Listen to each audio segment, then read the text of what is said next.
The mortgage delinquency rate in Canada has seen the first increase in years after spending most of the past year at or near record lows. This shouldn't come as a shock to many, as we've seen home prices skyrocket, followed by a fast rise in interest rates over the last few years. What might come as a shock, though, is how and why the mortgage delinquency rate is so low in Canada when costs for mortgages and just the general cost of living has increased so much. In this video, I'm going to go over where mortgage delinquencies are currently at in Canada and why they're lower than expected, whether or not we can expect increases to the delinquency rates and forced sales in the future, and what this could mean for the future of Canada's housing market.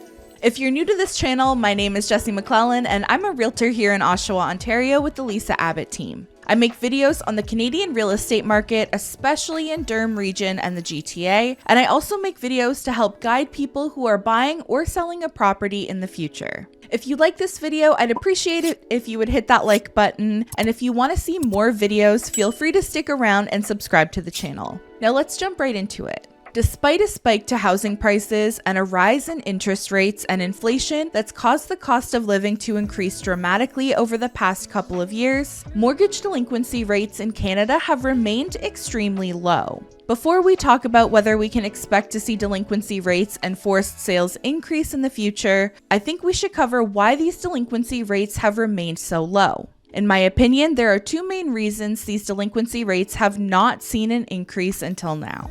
The first is that it's no secret right now that banks and lenders are basically doing anything they can to prevent homeowners from defaulting. Some banks have been known to work with homeowners and extend their amortization to periods of over 35 or 40 years, with some recent reports even suggesting that some mortgage amortization periods have gone beyond 60 years and even reaching as high as 90 years, which we'll talk about more in a minute. And the second reason is most homeowners have built a ton of equity in their home over the last few years, and that provides them with a lot more flexibility if they run into financial struggles. They would be able to look at refinancing or taking a second mortgage or home equity line of credit, or if they simply can't afford the additional monthly costs, they can just sell the house and likely come out of it with more money in their pockets, which wasn't always the case in years past. Before the gains we've recently witnessed in the real estate market over the last 5 or 10 years, many homeowners didn't necessarily have that as an option if they ran into financial issues. Usually the housing market appreciated at a slow but consistent rate. So if homeowners ran into financial struggles and were falling behind and unable to afford payments, selling wasn't always an option either, because unless they owned the property for a very long time, they probably didn't have a lot of equity built up, so selling the property would have cost them money and resulted in a loss, especially once you account for fees associated with selling a home.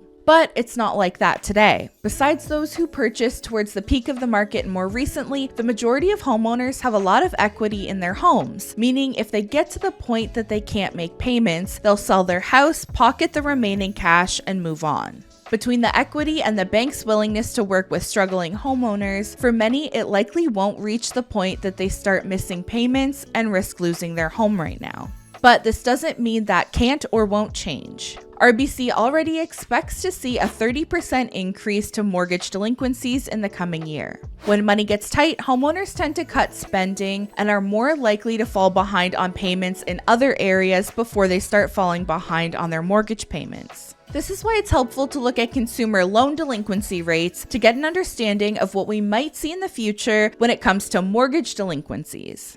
Equifax Canada reported an 11% increase in the fourth quarter of 2022 and a 6% increase year over year to non-mortgage delinquencies. So this includes car loans, credit cards, and lines of credit. RBC says that Canadians are more interest rate sensitive than ever right now, as they expect to see a rise to the unemployment rate, and factoring in the higher debt loads and higher interest rates many Canadians are currently facing will contribute to an increase in mortgage delinquency rates in the near future. Variable rate holders are currently experiencing the pain of high interest rates, but RBC also says that this will become the reality for fixed rate mortgage holders once their term expires. RBC suggested that those with the greatest risk are borrowers who bought a home between late 2020 and early 2022 when interest rates were at their lowest. The impact of higher rates for fixed-rate mortgage holders are expected to come at renewal time between 2025 and 2027. So what does this all mean for the future of Canada's housing market? Well, RBC's report suggests the market will remain challenging for years to come. They say a full-on economic collapse is unlikely.